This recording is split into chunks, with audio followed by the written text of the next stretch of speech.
So students and parents, I'm very happy to know that there are parents here today also.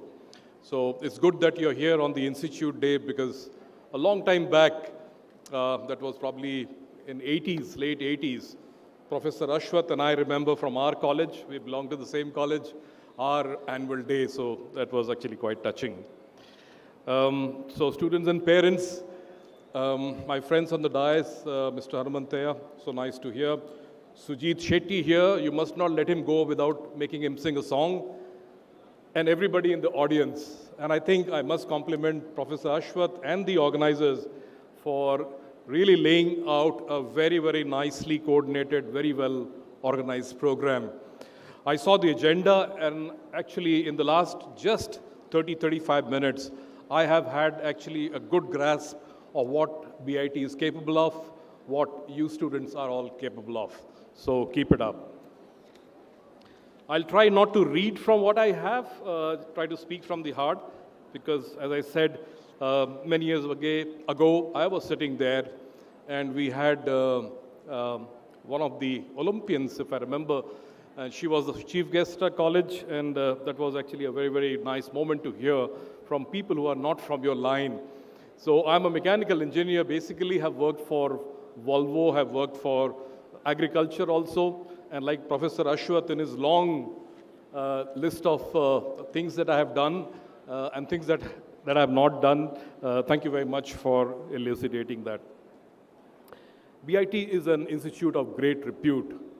When Mr. Balakrishna was speaking, from my learnings, understanding of a smattering of Kannada, I could understand the passion that he was driving into you, basically preparing you to go out and after your graduation this morning and later on when you have the certificate in hand and you get one of those placement companies here, or even if they are outside, he was just egging you to go forward. So great speech that was from Mr. Balu, who's not here. Yeah. My belief in youth has been profound. In many instances in my career, when I was given a choice to choose between experience and youth, guess what? I have chosen youth because it is very easy to make them learn. Sometimes too much of experience makes it very difficult to unlearn and then relearn. So I'm actually for everybody. And why youth? Because, the mankind is undergoing a change that we have not seen in the past 5 decades. In the past 50 years, the number of changes that have happened cannot be equal to what has happened in the 10 years. Just the last 10 years, if you look and compare that and read from history, students especially, then you will know that our era was actually an era of less demand, more of acceptance, not so much of pushing a change, and getting and being satisfied with what we have. So it's good to see you that you are driving a change, and I'll talk about that for a few minutes later on. Yep. In my support for youth, for the young generation, it is, I think, what's appreciable is that you guys not only dream, but you have an ability to convert. I remember a neighbor telling me that her son, who was in standard 10, was going out for a breakfast meeting with fellow 10th standard students to discuss startup. Can you guess? I was only thinking of cricket when I was in 10th, and of course, my college. And here we have young students talking about startup here. So I think it's the ability to dream and to convert their thoughts into action, their boldness to demand a change. You can't now keep a person quiet. Did you read in the papers 2-3 days back that a professor tried to hold down a student by, actually pulling his leg by saying you're not pronouncing the foreign professor's name properly? It went into the media, and guess who was actually pushing this sign of protest? It was actually the students, the young generation, saying that don't try to shut us up. So you can see the change that is happening. Also the flexibility. In our generation, we were not so flexible in accepting a change. What will be was kind of a thing. But here, your ability to accept a change including new mobile sets, etc., is actually very, very good. It's profound, and it actually shows a sign that is, kind of a passion, something that is there as an undercurrent under you. When I see those names which are there, oh, I see my picture, much younger. That was without the mush. When I see all those placement companies coming here, and I see the people who are getting placed, it's not the value of what you're going to get in compensation. Believe me, if you have a destination and you have a target in life, it's already set, you will achieve it one day, whether it's a position or whether it's a salary. It's just that you have to pace yourself. You may not get it on day one, but do remember that the treasure is out there and you will reach one day. It's all decided. So if I were to look at those companies, or even the companies that I have worked for, and if I was given a chance to replace the board of directors, I'm talking about the right on top, of which I was also a member, I would actually now, if I was given the liberty, would balance experience with enthusiasm. Balance experience with youthful enthusiasm. I would balance knowledge with intelligence. It's not knowledge that counts. It's not the degrees that count. It's the intellect. It's the intelligence that counts. And I would also balance maturity with youth, as I told you earlier. So balancing experience with enthusiasm, knowledge with intelligence, and maturity with youth. I talked about change and the young people demanding a change.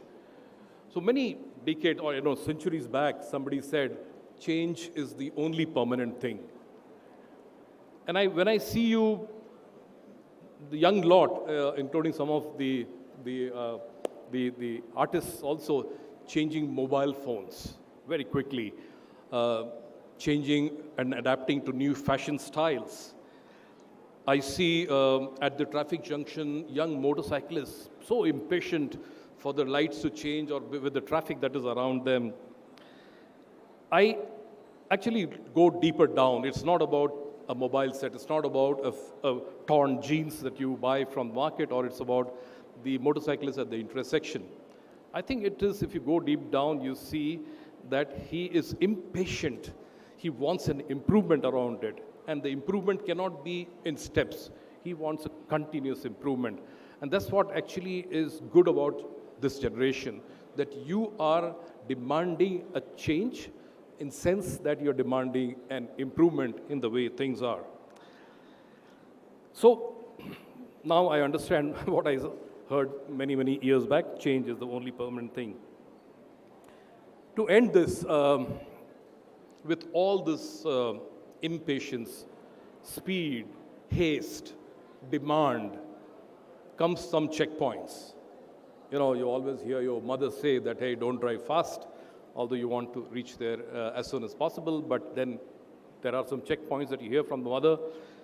From my experience, I think, before I close, I would like to put few checkpoints for you. A change should not be done for the sake of change. Just because you are expected to talk about change and ask for a change, don't do it. So what should drive the demand for change? It should produce a better result, of course. Why would you want to change something which is as bad or as good as what it was earlier? So you should have a better results. It should be more productive, more efficient. Going to Darshini and getting a dosa and getting Zomato to get it for you is actually called efficiency. So the change must be demanded where there is an efficiency at the far end. And of course, it should make life easier. I just talked about Zomato, so it should make life easier. So don't demand a change just for the sake of it. I had touched upon the fashion part. It's slightly sensitive for the young generation, especially people from my era talking about it, but sure, you should actually live with fashion. It's good because it makes you feel confident. You think that you are actually moving with the generation. But live within your means. Don't go beyond your means. If you don't have the ability to pay for the credit card fee, don't buy the pair of torn jeans. Wait for your bank account to fill up.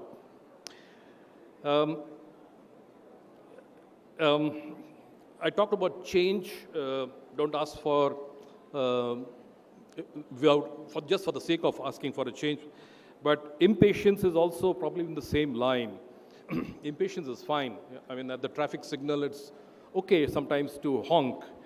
But it should not be just for, you're being impatient and not doing anything about it.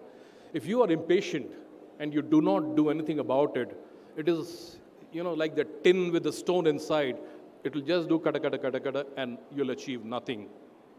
And you can see where we don't participate in bringing about a change. I'm talking about the young generation. Look at our election voting percentage.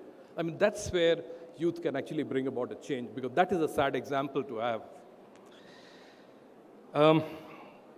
Last few lines on this. It's your era, young people. Live it and make an impact out of it. But do remember, as you go through these 4 years here and come to the end of it, this morning some of you were also announced as graduates, maybe slightly prematurely before the university does it. The spark of leadership is actually seen early. So it is not that you will pass from the college and then demonstrate leadership skills. It should actually be within you.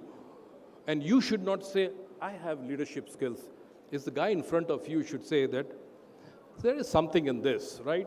In Bombay, they will say, is bande mein dam hai. So therefore, it is a sign that comes in very early. But don't worry, if you have to look inside you and you can find the gaps, try to fill it as soon as possible, because time is one thing which is not on your hand. And therefore, look inside you, see where the gaps are, fill up those gaps, whether it is about skill, it is about behavior, it's about anything, and you'll find that people will start recognizing that you have what it takes to be a leader. And lastly, I see this haste and speed in the youth, and it reminds me of a foreign journalist asking me that, is it right about this moniker? Moniker is something that you mention as a stamp on a behavior, is that Indians are always in a hurry but never on time. Well, I couldn't agree with her at that point of time, but when you reflect back, probably in sometimes we also think that this young generation should shed that moniker from their minds, so that we are not always late and therefore we are rushing and rushing and rushing. Why? Because somebody has said that timeliness is godliness. So thank you very much. Thanks for asking me to be here. Thanks to the professor for inviting me. And good luck with your new career that are out waiting, or your new academics. Thank you very much.